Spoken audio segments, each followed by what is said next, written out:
All right, everybody, welcome. Welcome to this session, LMIS, Leveraging DHIS2 for Logistics. I'm Brenna Horst. I'm the LMIS Tech Lead here at HISP Center UIO. For this introduction, I'll be joined by George McGuire, who's the LMIS Technical Advisor, and we'll be presenting a few use cases on DHIS2 and logistics and how we can improve the use and collection of data for the specific use case. All right, we have a few different sessions we'll go through, and I'll quickly run through them so you know who will be presenting. And this is really an introduction to a longer discussion which you'll have in the breaks and throughout the week and following the conference on the different ways that DHIS2 can be leveraged for this use case.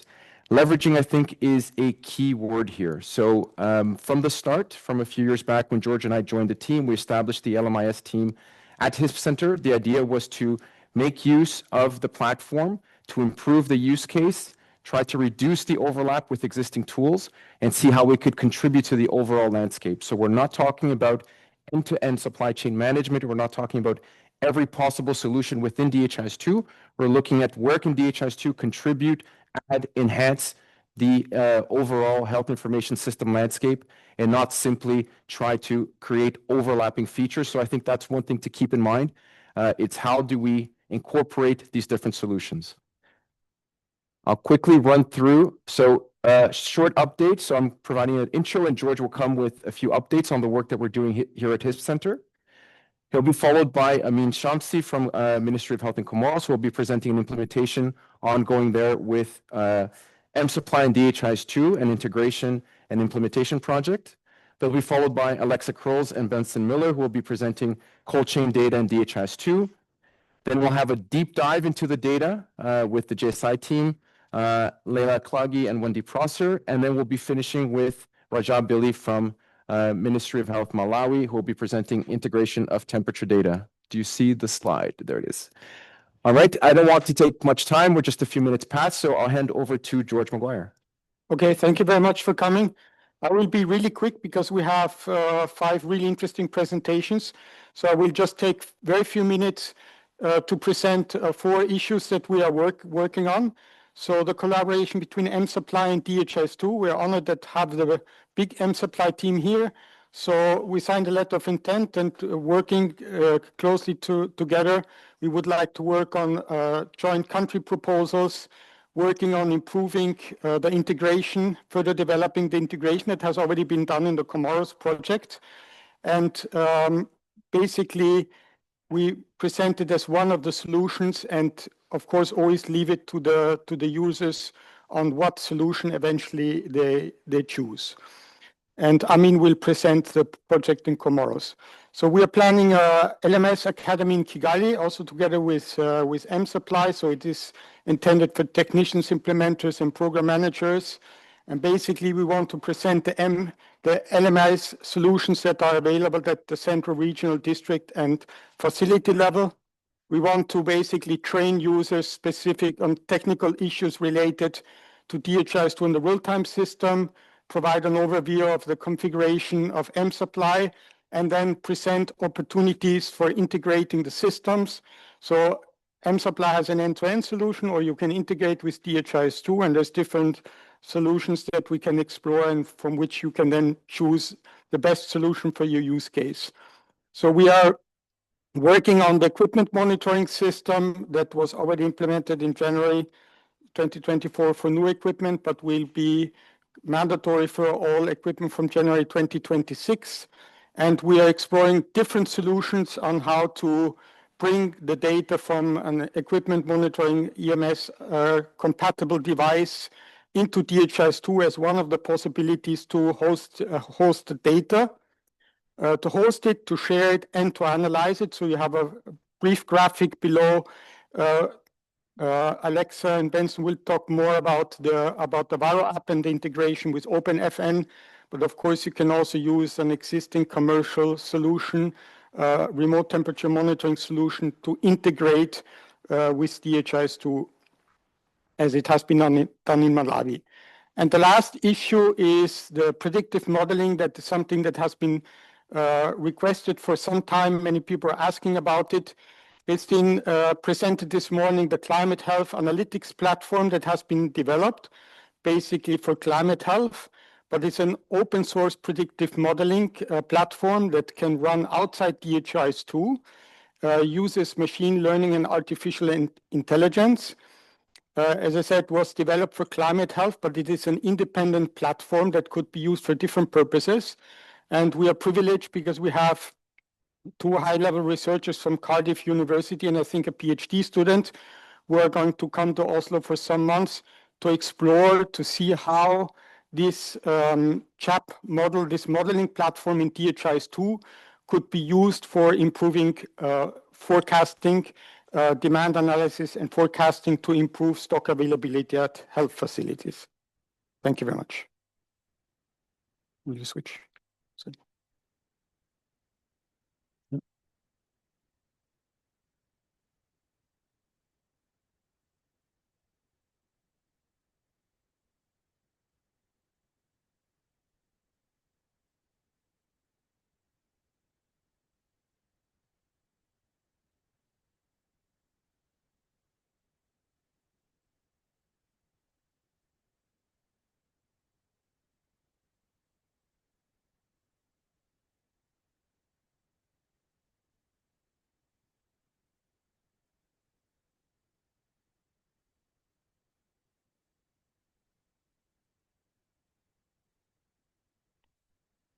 Okay, thank you very much. Am I audible? Okay, fantastic. Thank you. Good afternoon, everyone. Thank you for being all here. My name is Zamin Ahmed Shamsi, and I'm excited to present to you today Strengthening Health Information System and Supply Chain Management in Comoros, a subject that I believe is not only important, but it's also incredibly relevant to the challenge that we face in Comoros.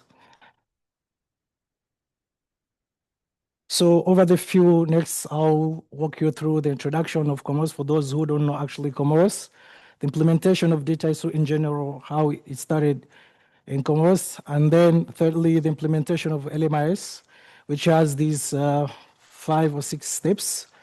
And finally, I'll pass through the way forward, how we can sustain the implementation of LMIS in Comoros. So Comoros is an island located in the Indian Ocean, which has a population, as you can see, we're not that many, but at least over 830. And then we have 17 health districts, which include 9 health facilities. So in this image, I'll explain how data information is collected from the community level to the health post and then the central district, because DHIS2 is implemented at the lowest level, which is the health post. So data is actually collected from the health post to the central or district levels to the national level. That's why we normally we analyze data information so that we can give to the hierarchy. One thing that I would like also to mention is about the Central Medical Store, because we cannot talk about implementation of LMIS without talking about the Central Medical Store, which is an independent institution in charge of purchasing and supplying medical consumer to all health facilities in Comoros. So the implementation of Comoros, this image is also taken from DHIS2. We have 2 national hospitals, 3 regional hospitals, 3 district hospitals, and 14 district health centers, and 56 health posts. All those facilities are now using DHIS2 in this context of HMIS. So far, the key implementation of DHIS2, we have the aggregates for routine health data, partially implemented as the immunization tracker, and then the LMIS, which is now implemented in aggregate and tracker instances. So I'll pass through right now to the implementation of LMIS in Comoros. The aim of this project, of course, was to implement a system that can manage the flow of healthcare products in Comoros by improving end-to-end. The Central Medical Store have realized that they cannot manage the stock, they don't have the stock visibility of health facilities through all the levels. So they came up with this idea of implementing a system whereby they can see the stock levels and also the stock out so that they can intervene in a real-time system. So the M supply is implemented as central and regional medical stores and hospitals, as we have 8 hospitals that I mentioned before. We also have the DHIS2, which is implemented in centers, health centers and health posts. And then we have 2 dashboards whereby the M supply is end-to-end visibility and DHIS2 for health facility stock at the lower levels.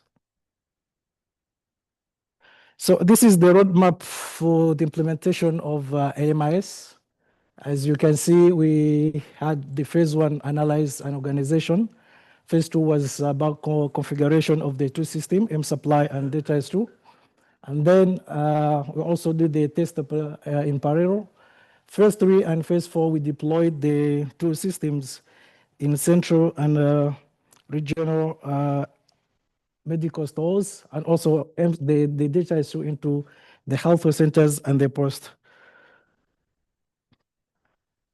So before we implement the LMIS system, I just want to show you how the existing system was.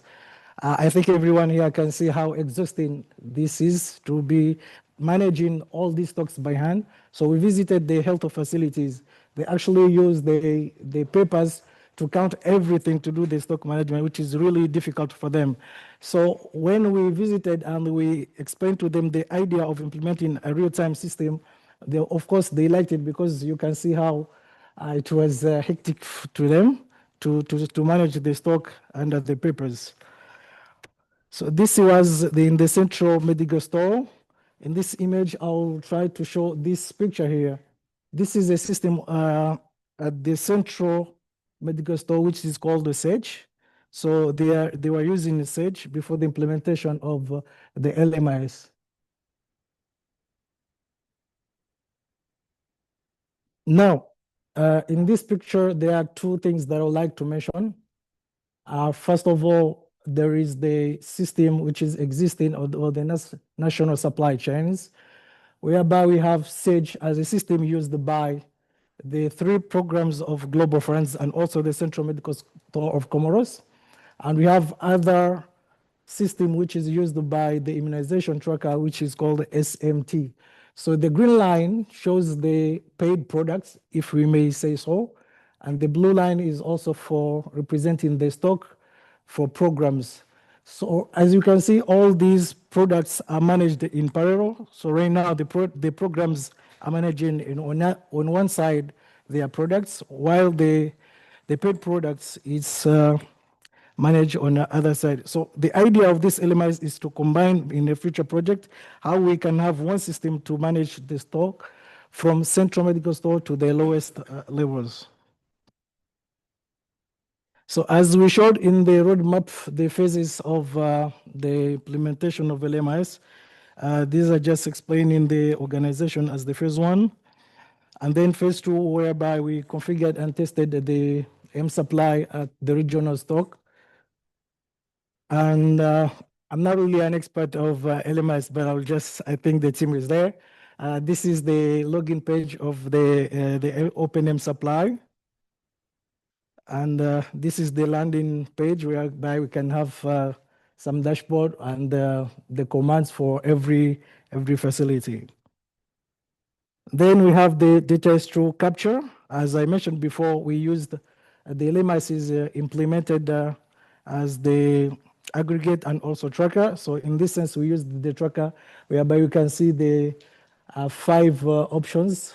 We have accusatory receipt, so is the acknowledgement of receipt up to the RTS, real-time stock, and also some monthly report. So this is where we use the real-time system, where an agent can just use for the distribution. Yes, I think this is the lovely image that I can just give some seconds for everyone to see how the stocks were managed in Comoros before the implementation of LMIS. So on that left, we have the labels in the pharmacies. And in the center, these are the post labels that were attached on the shelves.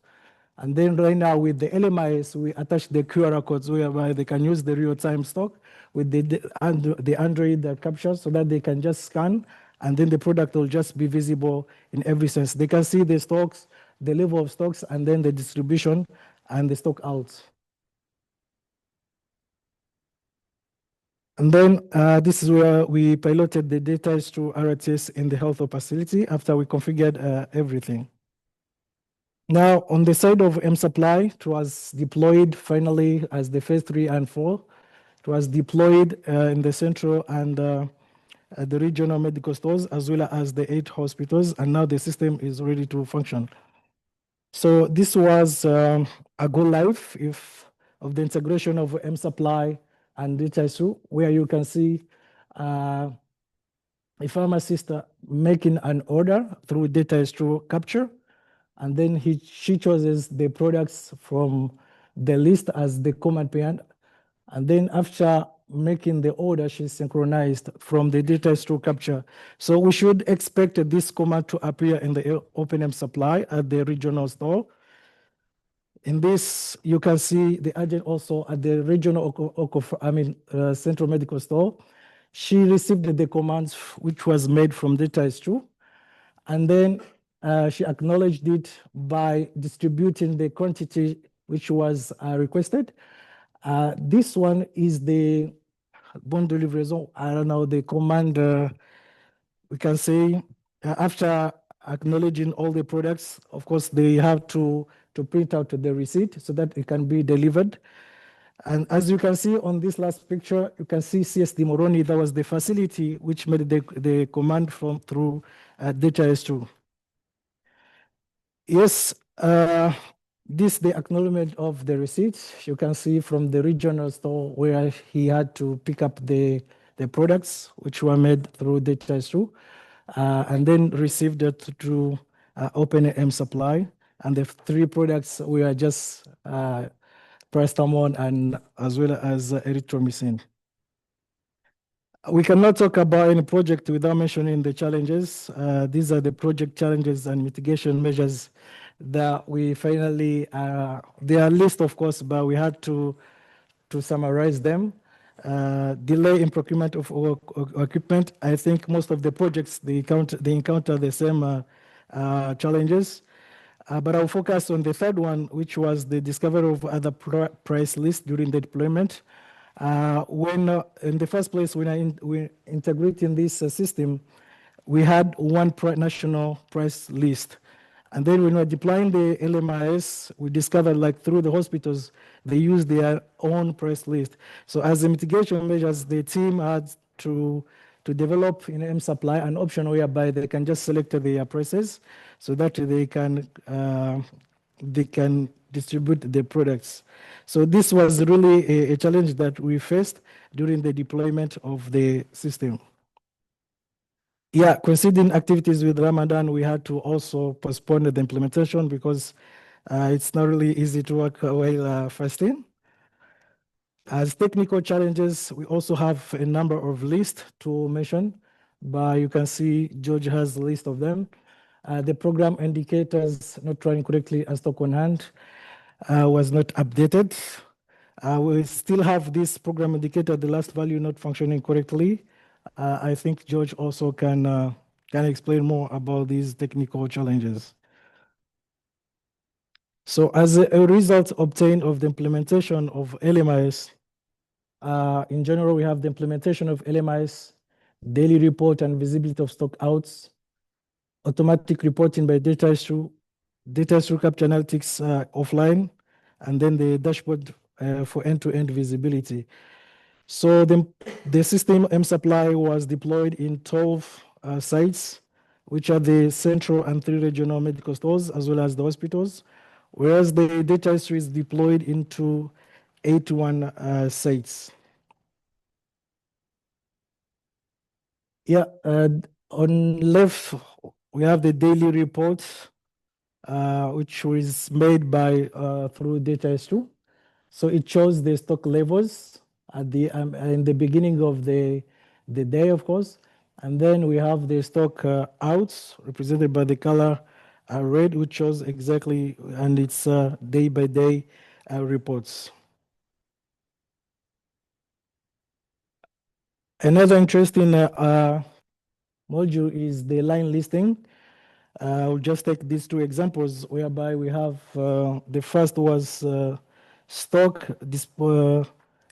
I think previous stock, yes, and it was 16th, and then after doing the correction, we can have, after adding, we can have 15. So the image here explains exactly from a line listing data to a daily aggregate, and with the help, of course, of the Exchange app, which has helped us to generate daily aggregate report for every transaction and daily ones. Another also is the offline analytics from the DHIS2 capture, thanks to the Android team.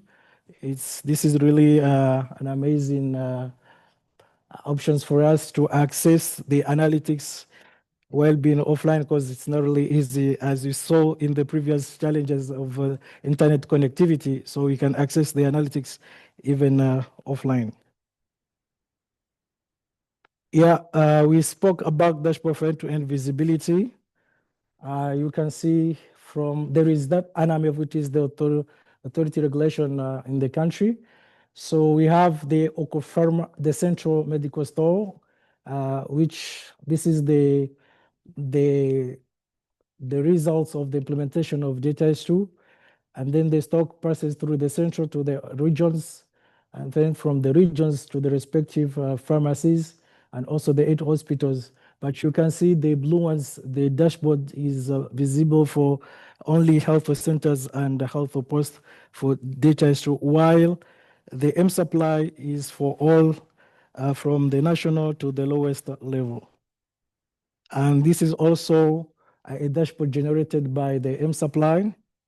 I think Diana, they can also explain about this, but you can see the dashboard starts from the regional medical store to the health facility. So it's an end visibility dashboard. As a way forward, we intend to reinforce capacity building for the country and also integrate program products in the LMIS, because right now the program products are not integrated in the system. So we really think of integrating these program products so that we can have one national supply chain. Also intend to implement OpenM supply at the pharmacies, because the central medical store has their own private pharmacies. So we want to implement that and extend the DHIS2 RTS to additional facility. This one is, I'll explain this. The tracker, DHIS2 RTS is implemented in those facilities that have access on internet, regular internet, while the aggregate is deployed into those remote areas as the health post. So we would like to extend DHIS2 to those additional facilities, and must maintain the LMIS system, because we cannot implement a system without maintaining it. I'll just show the program products, how the integration will be once we implement the program products into one national supply chain. So the program products will be physically deployed, displaced to the central medical store, and then it will be just one national supply chain that will have to manage all the stocks paid, and we call them free products from the different programs, health programs. So thank you very much. This is the end of my presentation.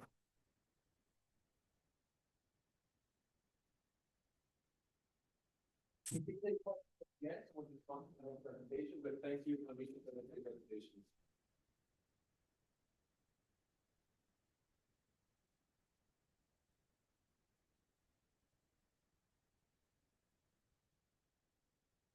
Fantastic. Well, hello, everyone. Good afternoon. My name is Alexa Krols with Open Function, presenting today around how we can connect supply chain data to improve vaccine logistics, and looking at some use cases that we've been exploring and working with countries on connecting supply chain data to DHIS2 as well as other electronic medical record systems. But before getting into more specifics here, do you have the slides? Yeah, just quick introduction, OpenFN.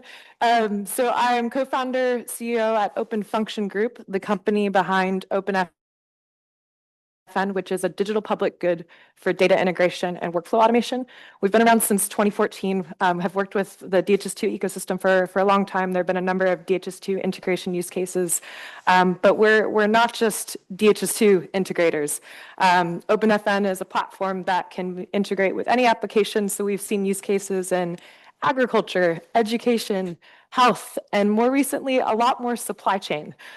So we've been engaging with different country stakeholders and New Horizons to explore some use cases for connecting cold chain data with LMIS systems like DHIS2 to see what that automated connection of data can do to improve decision-making, to improve maintenance workflows, to improve logistics. So more on OpenFN later, but over to you, Benson. Thank you. Can you all hear me? Great. Hi, it's great to be with you today. My name is Benson Miller. I'm an engineer with New Horizons based in Seattle in the United States. We're a nonprofit technology development firm that focuses on addressing technical gaps in an area where there's maybe a lack of a business case or that lack impedes important progress. We work in a number of different domains, but cold chain is a core focus of ours. So the presentation is going to focus on connecting cold chain temperature data to DHIS2 to improve vaccine logistics. More specifically, it's going to focus on how we automate that connection so that data can be delivered more reliably and with lower latency. But Alexa's going to share that in a few moments. Before we get to that, I'd like to just start with a review of the common sources of cold chain data that you're likely to find in country. So on the left here, there are 30-day temperature loggers. These are the most common digital solution for CCE monitoring that you'll find in country. Despite their name, they actually tend to store more data. Typically 60 or more days of data and alarms can be stored. They're not connected to a network, but they have USB ports in general that will allow someone in the health facility to connect and download that data, share it via email. Remote temperature monitoring devices in the middle are an improvement above and beyond that add network connectivity. So now these devices can transmit alarm data and temperature data on regular intervals up to a supplier's cloud platform, and then users can go to that cloud platform and view the performance data of that equipment. And then lastly here is what's coming next. So equipment monitoring systems, or eMS, is a WHO PQS specification for next generation cold chain equipment. In January 1 of 2026, all new CCE will be eMS compliant, which means that it will have the next generation monitoring systems built into it. Those systems will have will capture extended sets of performance data, not just temperature, but also power and compressor runtime and a number of other details. They also enable USB port access so that you can locally access that data, and they will optionally have network connectivity like RTMDs. So let's talk about connecting data from those devices to systems like DHIS2. The goal here to connect data on the left-hand side of the screen seamlessly to national decision-making systems is not new. But achieving this vision has been difficult for a number of reasons. Due to time, I won't go into details there, but just let's recognize for right now that CCE data is highly underutilized. Some countries use tools like the free Varo mobile application to download data from 30 DTR loggers and then share it.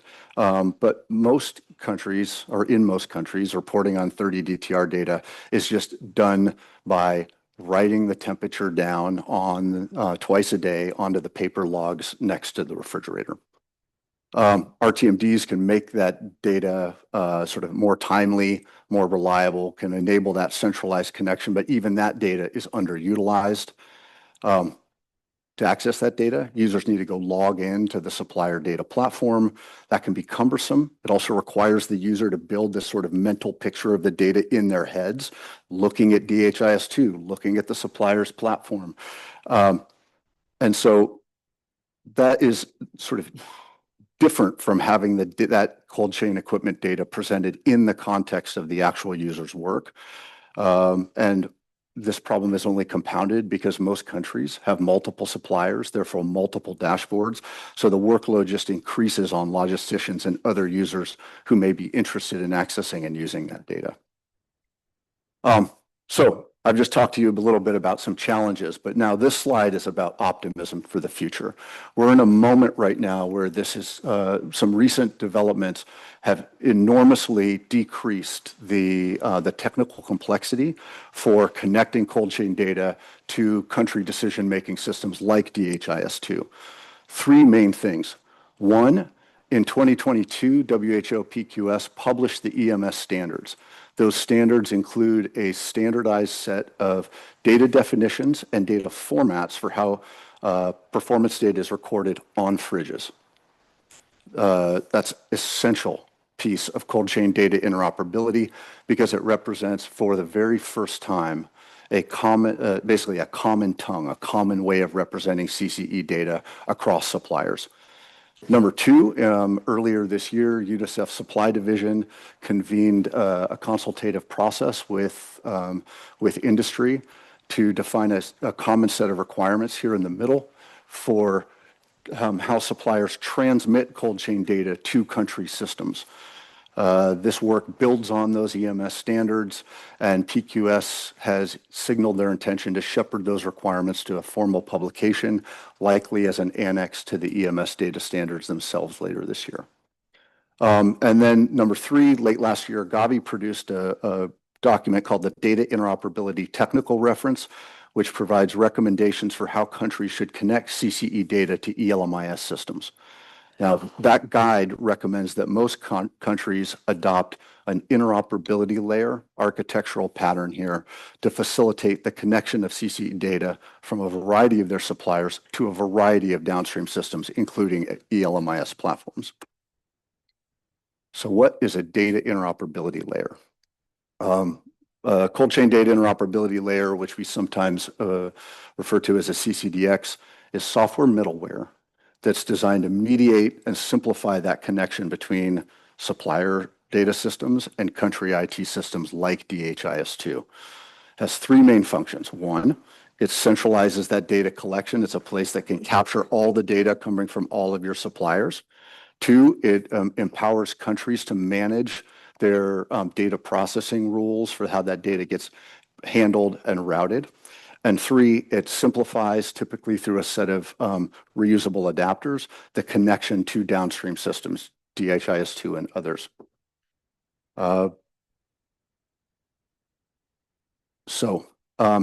It's not a specific named software platform. I think it's best to think of an interoperability layer as a pattern, not a specific system. There are a number of software platforms in the world that can act as a CCDX, including a number of mature open source platforms, which brings us to OpenFN and why I'm here today with Alexa.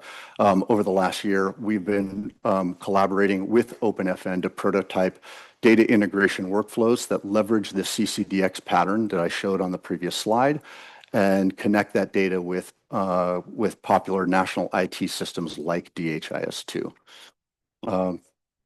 I'll hand it over to Alexa now. Thanks, Benson. So kind of going back to this diagram Benson's seen, I'm sure everyone's seen something familiar before. Maybe you don't work in cold chain, but you can imagine different data sources on one side, and then your destination systems like DHIS2 and other IT systems used for decision-making, analysis, operational management. At OpenFN, we like to think about interoperability not just about exposing the data, making sure the data is maybe in the same language, like you all have maybe heard about the different layers of interoperability, but like to truly get the job done, we need to operationalize interoperability. We need to actually move data between these systems to make that decision-making happen. So in working with New Horizons, a lot of times with organizations that we partner with, it's a big jump from a diagram like this to actual working interoperable solutions. So in partnership with New Horizons and a number of country stakeholders, most recently looking at some use cases in Nigeria for cold chain data exchange, we've actually been building some solutions to showcase what an interoperability layer in the cold chain context looks like. And so what that means is first we implemented on OpenFN. And why OpenFN? Not just because I work there, but also because it's an open source digital public good that is specifically designed for teams to build kind of architectures like this centered around this interoperability layer concept. With OpenFN, we were able to demonstrate ingestion of various different data sources from like a really diverse ecosystem of suppliers. Of course, that's facilitated by standards, some of those that Benson alluded to, but still sometimes not everything's in standard format. So that's where an interoperability layer that has adapters and the ability to configure custom logic, you can design these processes or workflows where you can dictate how to integrate with different systems and what that rule set or logic should be for routing, transforming, mapping data in between different systems. Also, by having this all in one kind of central interoperability layer, you're giving countries control. And so you can really show countries how they can control, what data is integrated, which systems are connected, how those processes are automated. And it's also enabling the next use case. We don't have to worry about connecting each individual source system with each individual destination system. We can worry just about a little bit of the line that will then enable the next use case and the next use case.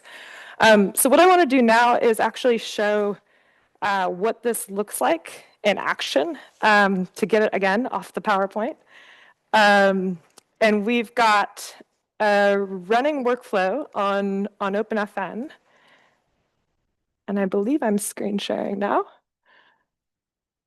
And basically, we're going to showcase, you see that Gmail up there?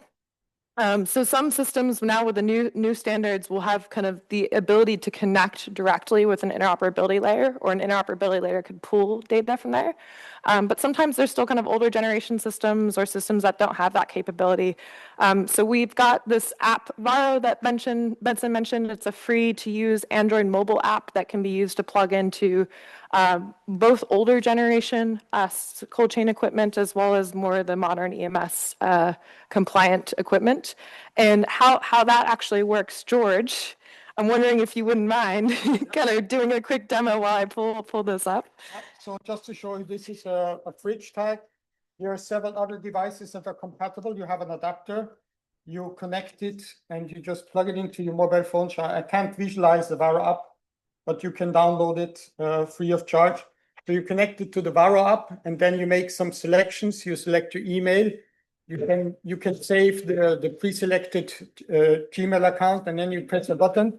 And what it will do, it will take the data with a text file, a JSON file, and send it to this is the example of the email that we sent this morning. You can see this 10th of June. And it's got all sorts of attachments. So like in here, this doesn't look really pretty or helpful, hey? It's a lot of raw temperature data, something logged every 20 minutes.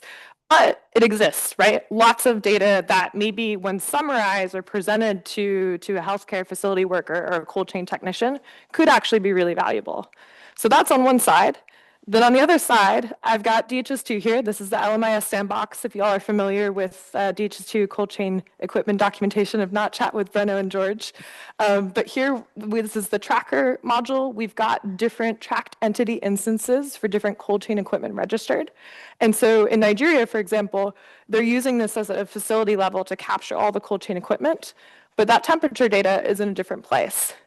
Now, with a workflow like OpenFN, or workflow built on OpenFN, or any interoperability layer, what you can do is you can configure logic for fetching that data, summarizing it, and then routing it to these downstream LMIS systems. So here, for example, we're going to fetch the kind of raw attachment temperature data from that Gmail account. We're going to convert it to the EMS standard if it's not there already. Then we can go and look up equipments in DHIS2. We can calculate daily indicators. We don't need all of the raw temperature data in DHIS2, but rather what's the average, max, minimum temperature that we want to move over to DHIS2.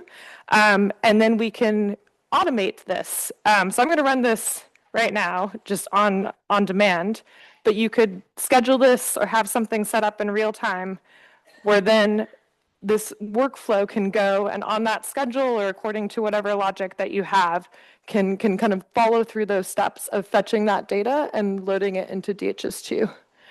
And this is using our cloud platform, and there might be some activity right now, so we'll wait a moment. But basically, it's going to go back to this attachment here, take all this data, summarize it, and move it to DHIS2. So I can see it running now. Awesome. And then if I go ahead and click over to DHIS2 and refresh here, cool, I see this new equipment has come in, not only registered, I see a bunch of different events logged here. And if I click in, I can see temperature George was recording today. And we can see, okay, here's the average store temperature, min, max. Ooh, that looks a little hot for vaccines. Heat alarm here. And this actually gives someone working in a facility really helpful information to make a phone call and move the vaccines. You can even imagine, extending your workflow to go beyond just loading the data to DHIS2, but to actually send that SMS or send that email to notify that person and trigger that maintenance workflow. And that's looking at one equipment, but we can certainly zoom out. And I know we've got lots of different analytics capabilities here in DHIS2. Yeah, just very quickly, because we're a bit short of time. So you can see this is a monthly overview. In the middle, you can see the average, the minimum, the maximum temperature with the thresholds. Below, you can see the lower excursion temperature alarms, and on top, you can see the excursion alarms for the high temperature. And then this is like for the daily overview, and you can freely configure that. And then you have, of course, the lovely line listing where you can see here the 10th of June. And you have basically for every day, you have one line with the minimum, maximum, average, the alerts, whatever. And you can filter by organization unit, by data logger, and view all the data in one list and also export it. Awesome. Thank you, George. But yeah, this is just one example. And this is a template, and there are more working solutions like this ready for countries to use as an accelerator to your own use cases. Certainly may need to be localized. But we're going to be hanging around after the session here.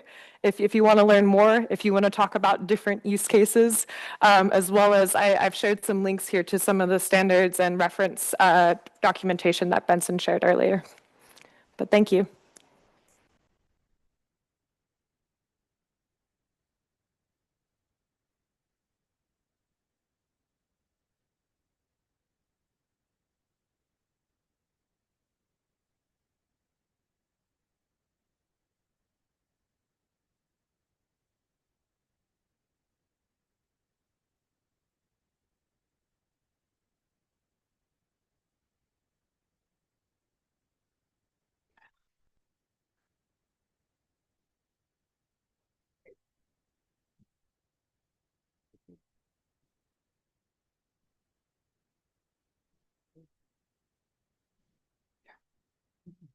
Does it look okay? Fantastic. Hi. Hi, can you hear me? Does my hair look okay? I was a bit concerned it was going to mess up my hair. I'm Wendy Prosser, work with JSI. And I'm Layla Aklagi. And we're presenting on a study that we've been looking at in Village Reach, working with, in Mozambique, working with our partners, Village Reach and Fernando here. I'm essentially looking at a deep dive into Mozambique and the data at the district level and the facility level. Thanks. And so just as a little side note, a little story. So when we were doing this deep dive, I got the opportunity to hang out in these health facilities in Yamatanda district in Sofala province, which is fantastic, hey? And so this one day, we had this opportunity to go hunting, me and these two other data analysts. So we were out hunting gazelle because we wanted gazelle for our dinner. And this beautiful gazelle came by, and this first data analyst, he pulled out his bow and arrow, he shot it, and the arrow went about 1 meter to the left. The other data analyst, she pulled out her bow and arrow, she shot it, and the arrow went about a meter to the right. And I was thrilled because you know what? On average, we got it. Come on, give me one of this. Wake up. This is your post-lunch time to wake up. We're like digging into the data in Mozambique, and we got some cool stuff out of it. So what essentially we did, the immunization practices, and supply chain management. With UNICEF, typically what happens, countries develop their annual vaccine forecast. They submit it to Gavi. It's based on target population estimates that we know are not accurate. They use a standard WHO wastage rate. They typically will add a 25% buffer stock. And then also Gavi does their own analysis using somewhat different numbers. Resupply decisions at the facility level are based essentially on the same process. The geographically divided target populations divided by 12 to have your monthly resupply calculations. And then you get the added wrench thrown in where the quantities that people request are often not delivered because there's stockouts at every other level of the supply chain. So this is kind of what we're looking at. And Mozambique does the same thing. The population estimates are from 2017 with annual growth added on. One deep dive analysis that the ministry did recently is looking at BCG and just the number of children vaccinated with BCG that showed the number of kids receiving BCG was more than the target population estimates would be. There's also a good high rate of antenatal care, the first visits, and the stockouts occur sometimes at national level, sometimes due to the co-financing situation. And then it also just always cascades down to the facility level where there are frequent stockouts. So what we wanted to do is just really deep dive into the data, understand what's happening at the facility level and how that's making differences across and up through the supply chain, up to the national forecast. So as I explained, the couple approaches using existing data to more accurately calculate resupply decisions for the facility level distribution. And we wanted to identify how these new calculations could be incorporated into routine and systematized analysis using DHIS2, which was one of I think the big findings that came out of this is that all the data is existing. We just need to look at it a different way. We were in 2 districts, looking at 21 facilities in one district, 15 facilities in the other district, looking at 12 months of data from the LMIS and from DHIS2. We also did collection of from stock cards, like direct data collection from the stock cards themselves. They have these daily summary sheets that I've always thought was just like the greatest thing ever. Turns out not so much. Data trash in, trash out. So it wasn't great enough quality to actually use for analysis, and used all the typical data points that were available in these data sources. Many limitations, of course, with any study. The quality of data is not there. The consistency, the completeness was really varying across all the facilities. And so we built in a lot of assumptions, a lot of data cleaning, thank you, Layla, to get to these results. Okay, thank you, Wendy. So some of the interesting results, and we're doing further work with Fernando and the team there. So we're continuing this research a little bit more, but to show you some preliminary results from this first phase in wastage. As you probably know or guess, it's something that's rarely recorded. Closed vial wastage is something that happens to a whole vial usually. It expires or it breaks or has been left out, so temperature has affected it in some way. Open vial wastage is inevitable. It is an inherent loss within the system. If you're trying to vaccinate children, given that there are multi-dose vials and some of them last 6 hours if they're not all used, there will be wastage and it should not be punishable. It's something that we're working very hard on. If you want to have increased coverage, it means opening up a vial for a child that walks in. So what we wanted to do was to use the actual data within the system again to try to come up with a way that wastage data could be routinely calculated so that issues can be identified and addressed either in quality or practice. And we took the consumption or logistics information and compared it to the doses being administered and calculated the wastage rate with that monthly data from the facility level. on average, yeah, they come up to pretty close to the Gavi and WHO standards. But as you can see in the data, each bar for each vaccine represents a facility's data for 1 month. And it can vary across from really, really high levels. The first one being BCG, the second one MR. These are the two vaccines that last only 6 hours once they've been opened. So you can, probably some of this stuff is outliers, it could be, but then that addresses an issue. You have to call and follow up with a facility to find out which of your 2 data sources was inaccurate. And then by doing this and having routine information on wastage, you're addressing quality input issues with either of the logistics information or the doses being administered. There have been other studies in the past that have shown that we know if a facility is having more children come through it and are opening more vials, they're likely to have less wastage, and vice versa. A facility that isn't having that many throughput into it is likely to have high wastage. Well, then there should be not just one standard like WHO and Gavi, but a standard that is a gradient across depending on that facility size or how many sessions they're holding. And this has been shown with a calculator that uses session size. Well, session size is hard data to come by. It's not in our systems. It's not something that we can routinely go into. And we know facilities aren't using a calculator to figure out what their wastage rate should be and comparing themselves to it. But what some of the work that we're doing in Ethiopia, and we're hoping to do this in Mozambique and in Kenya, is take the data that's already in the systems and put it into a graphic much like this.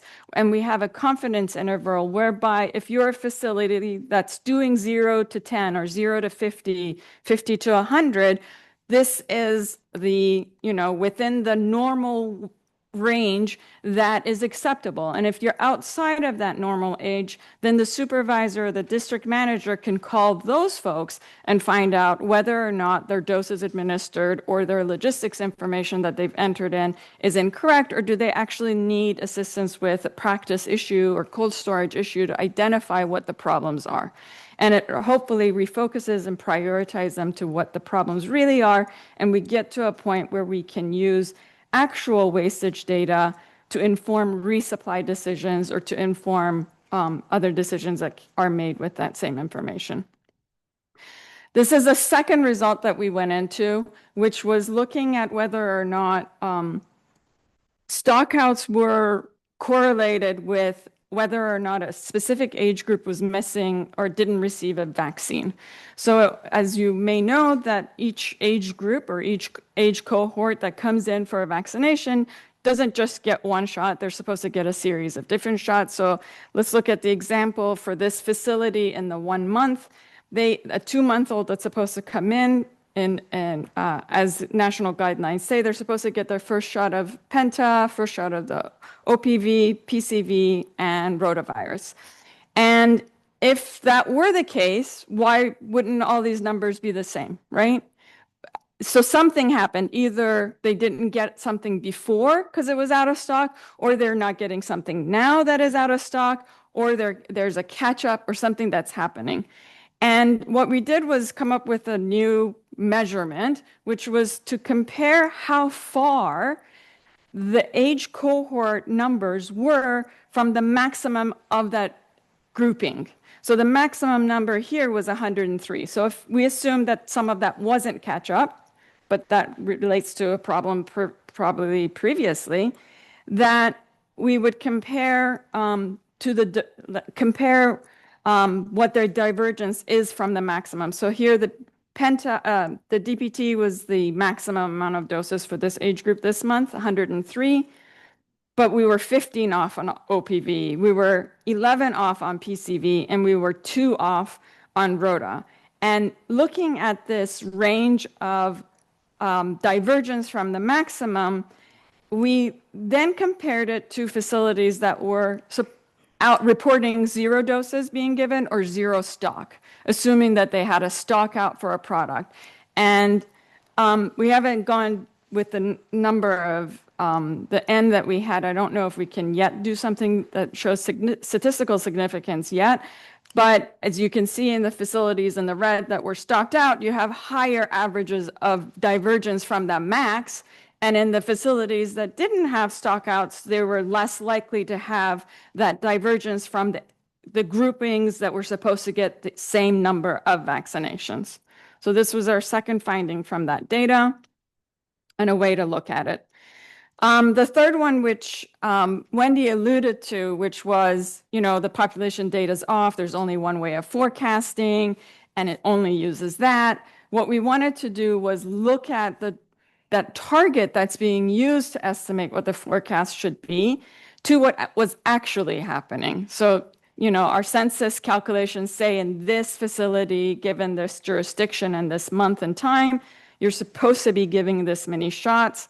How did that compare to doses being administered? Well, as you can see, if it's at 100% was a 1-to-1, most cases in this situation, they were giving a lot more than they were being targeted for. Now, how could that be happening? Well, we do give 25% buffer stock. We do have an allowance for wastages, and there are a lot of emergency shipments that are happening and interfacility distributions that is causing a lot of chaos for logistics managers.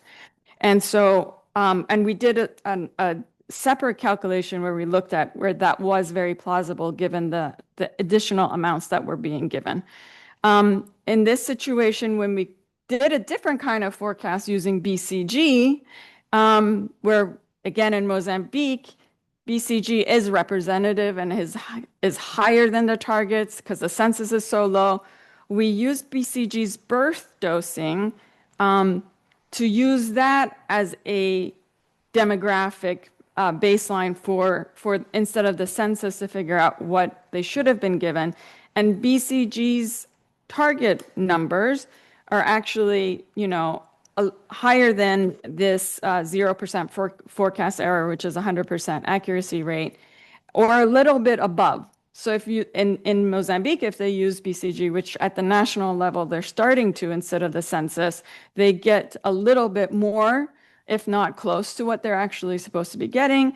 If they use the old census from 2017, they're actually 20% understocking on average. So some of the considerations with the forecast accuracy issue is that in this circumstance, and it may not be the same in other places, the census forecast of the doses administered were captured. The doses being administered were captured because of the wastage and buffer stock, but wastage and buffer stock is meant to be for forecastable demand and not to be compensated because you did poor forecasting. Buffer stock is meant to cater for variability in your supply or variability in your demand and not being able to have consistency on that. It's not meant to be used for compensating for an under forecast. And so we are under the assumption that if we actually captured the real demand and we captured real actual wastage and use the supply chain design to understand what inventory protocols should be in place, we might actually need less, if not the same amount, but you're just justifying it in a different way. So we're hoping that with more accurate forecast, facility-specific wastage rates, less stock may be required, and we would have fewer emergency orders and interfacility transfers. So we are testing some of this, like I said, in some of the existing systems. We're hoping to do this in Mozambique. We're doing another pilot study to show whether or not if we use a different way to do a resupply, will we have more coverage and will we have less stockouts? And we're working with Ethiopia's EPSS and EPI to look at their data systems to see how we can calculate wastage rates there and use them in the same way. And we also think that there are opportunities for looking at this information for resupply decision-making using consumption data, having the ability to do quality control checks, and prioritizing supportive supervision. And I would hope that eventually we get to a point where we don't need to have ad hoc studies coming in to do just snapshots of what wastage is, but rather using our information to calculate what wastage is routinely happening and occurring. We were hoping to work further with DHIS2 to maybe figure out a way to show this information in more systems to capture wastage and consumption, test some of this resupply decision-making we're doing in Mozambique, and gather evidence that will help make some of our emergency orders and interfacility transfers less. So I think that's the last slide, and we're done. Thank you.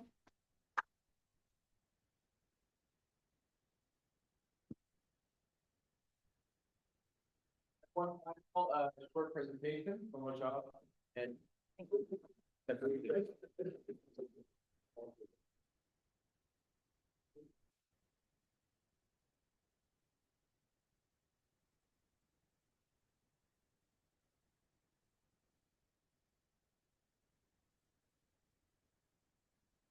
All right. Good afternoon, everyone.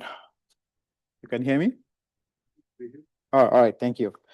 All right. So I'm here to present a use case on the interoperability between our MIS on cold chain equipment and a CoTrace remote temperature monitoring device application by NextLeaf.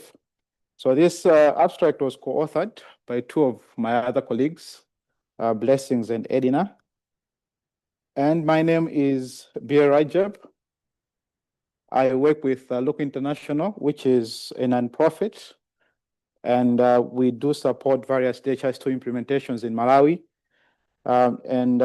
We most recently are working on an all-encompassing point-of-care application.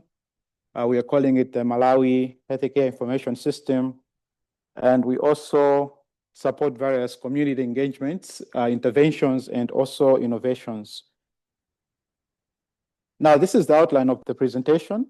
So we'll look at an intro into the cold chain equipment, which is an eLMIS, and also the CoTrace application, a similar system, but mostly capturing the remote temperature monitoring data. We do have a problem statement, methodology, temperature data integration, and what is possible with the temperature data, and also the next steps. All right, so the eLMIS, the cold chain equipment management system, it's a DHIS2 track application.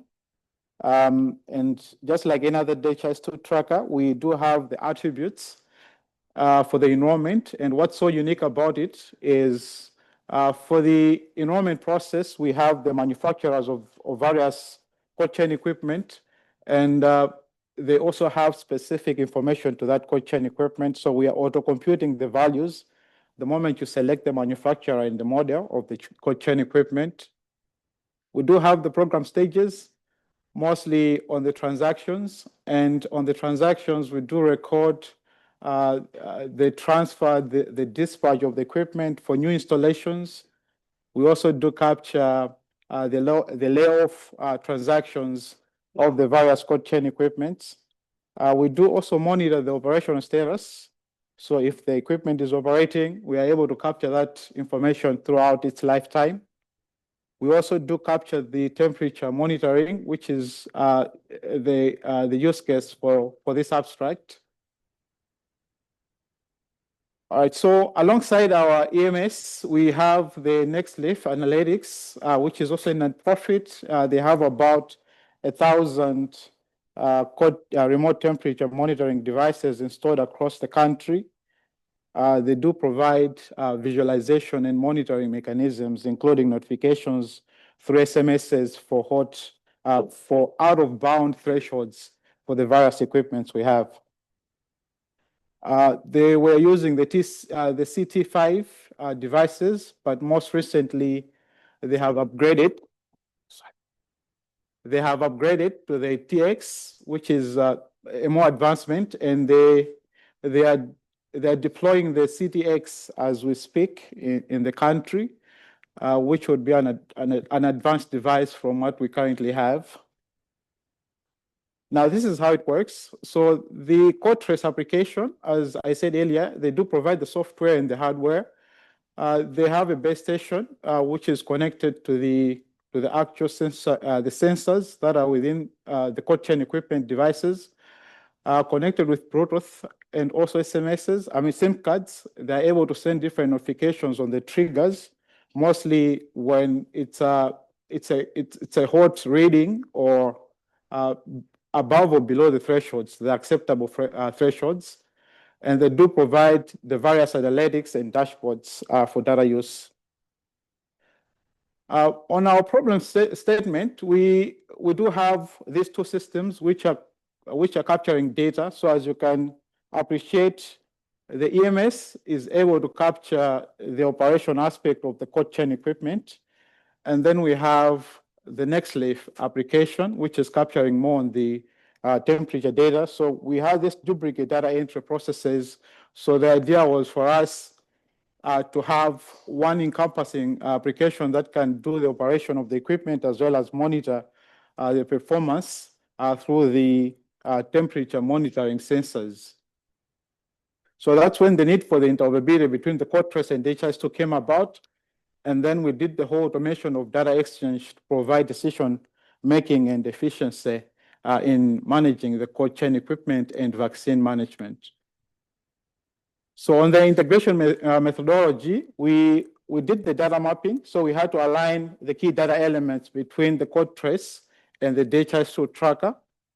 And we had to agree on the temperature unit standard that were auto-computing on both the code trace application as well as on the DHIS2 tracker.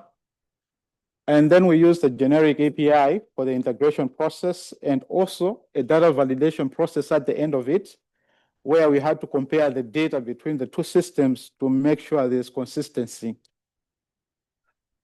On the data elements, I mean, the agreed data points, which were so key in that integration, we made sure the minimum and the maximum temperature, the average, and the number of hot alarms and the cold alarms, and also the uptime. So the uptime, we are looking at the average number of hours on every 24-hour period. And the integration happens daily. Now, what is possible with the temperature data? So we're able to detect the underperforming equipment because we're getting this since the temperature data on daily basis. We know which equipment is underperforming based on the defined thresholds. And also in the process, we are able to manage the vaccine delivery efficiency. And also resource optimization. We need to know exactly which equipment to prioritize, to replace, or for any collective maintenance required. And then, so this speaks to how important it is to have the remote temperature data for performance of the equipment and the operational status of the cold chain equipment so that we can optimize the vaccine delivery processes. On the next steps, we are looking at monitoring the integration between the two systems and do any corrective actions and maintenance. We are planning to extend the functionality to include other medical equipment. And more recently, we are also considering extending the cold chain equipment for other medical equipment and continuous monitoring of the program and promoting data use. And that marks the end of the presentation. Thank you.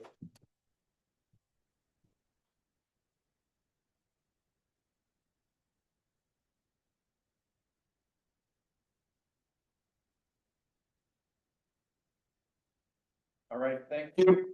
Thank you to all the presenters. We're a bit over time. We have the next session starting at 3. So there's a break now, but I'll give time for questions for anybody who wants to stay and ask any questions to any of the presenters. We can walk around with the microphone and take questions from the audience. Sign of very good, clear presentations, very understandable. So, question? Yeah.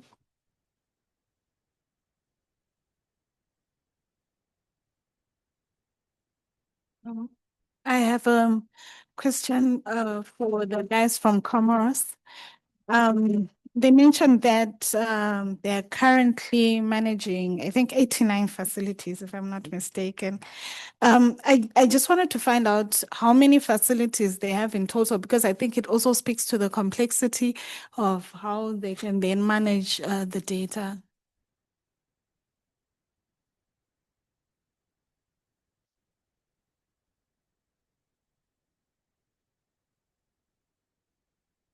Thank you.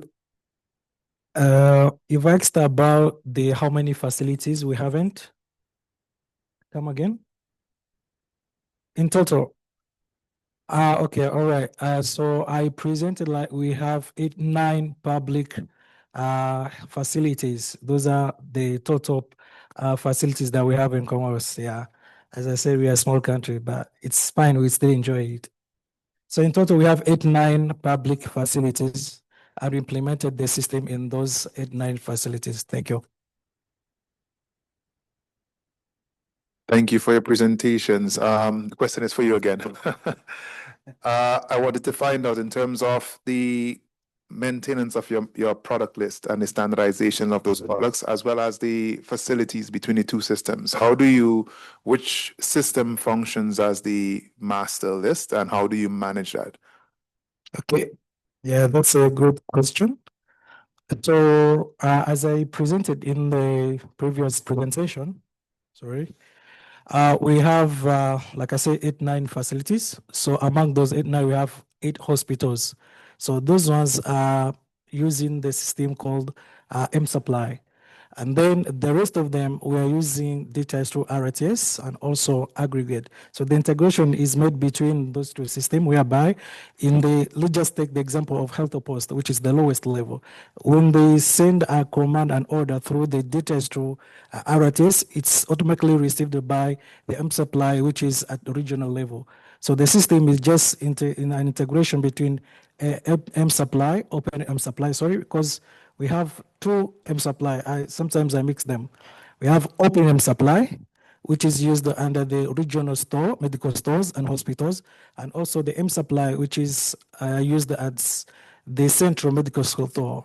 So the command or the way it works is the integration from the health post to the regional medical store, and the order is received from the system called Open Supply. So in general, that's the integration of LMIS. I don't know if I made to respond it very clear. I try to answer. So I think the answer is that mSupply is a source of truth.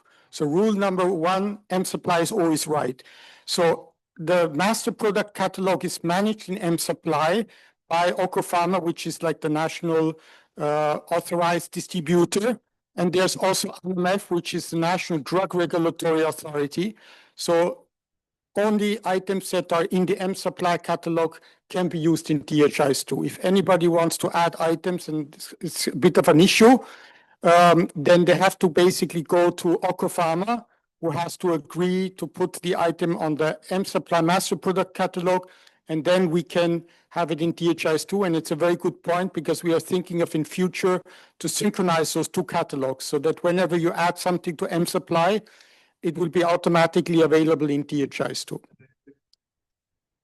You answered my question perfectly. In terms of the private sector, how then do you manage that? Is that sorry, I can't remember the name of that organization which manages the list, but your private sector, do they procure their own items, and then do they have to conform to or register with that body? Yeah, that is kind of a difficult question, but in principle, there's a National Drug Regulatory Authority, which is ANAMEF. Anybody who wants to import and sell any product in Comoros has to have the approval of ANAMEF.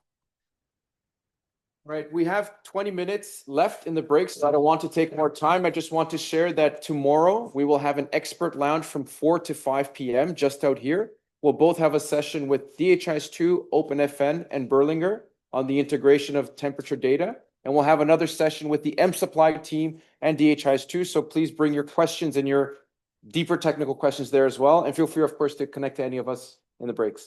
Thank you, everybody, for joining. Thanks to all the presenters. And Please fill out the feedback form on the session. Thank you.